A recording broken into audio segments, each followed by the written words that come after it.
जय Shriram Biren टेच 939 YouTube channel को आपण मानक स्वागत जनाऊँगी। पिजुली सहित आम समस्ते परिचित। यह फल रूप में व्यवहार करा जाए।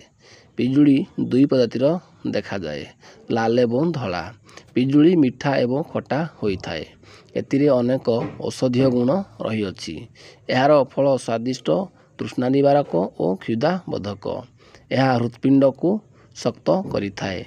यह एक विशोधक होगा सहित बांति मध्य बंद करिथाए।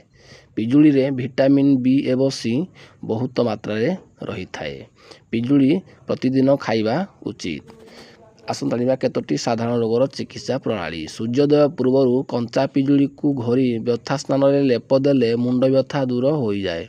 यदि पूर्ण रूप से भल न हुए तेबे 2 दिन रे 2-3 थर लेप दियंतु। पिजुली पत्र 3 ରୁ 4ଟି चबाई किंबा पत्र को पानी रे सिजाई फिटिकिरी मिसाई सही पानी रे कुली कले समस्त प्रकार दांत रोग दूर होता है।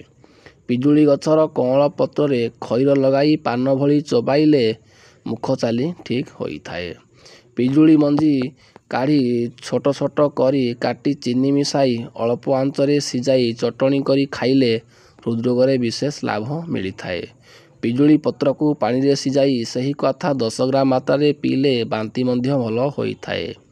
पिजुली पत्र रस पेट भरी पियाइले भांग दुदुरा निशा मध्य छाड़ी जाता है।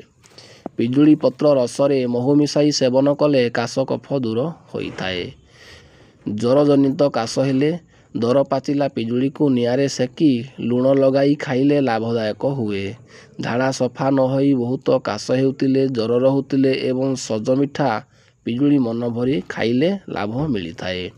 पिजुली मंजी काढ़ी सेथिरे गोलाप जल मिसाई सेवन कले पित्त शांत होता है। पिजुली गछर कअँल पत्र को बाटी गंठी उपरे लेप देले अल्प दिन रे गंठी मिलाई जाए।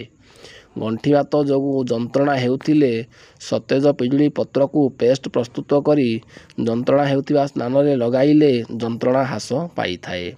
पिजुली मंजी काढ़ी खाइले मेलेरिया और पाली ज्वर रे लाभ मिली थाए। पिजुली को छोट छोट करी बाटी पानी रे भिजाई रखंतु। किछि समय परे सही पानी छाणी पियंतु। अत्यधिक सत हेब नाही। पिजुली को जलखिया खाइला बेले छोट छोट करी काटी गोली मरीच चून कला लुण अदा रस सहित खाइले अजीर्ण अम्लपित्त कोष्ठबद्धता दूर होता है। पिजुली कअँल पत्र रस 10 ग्राम अल्प चीनी मिसाई सकाळे सेवन कले 7 दिन भितरे अजीर्ण एवं कोष्ठबद्धता दूर मध्य होता है। यदि वीडियो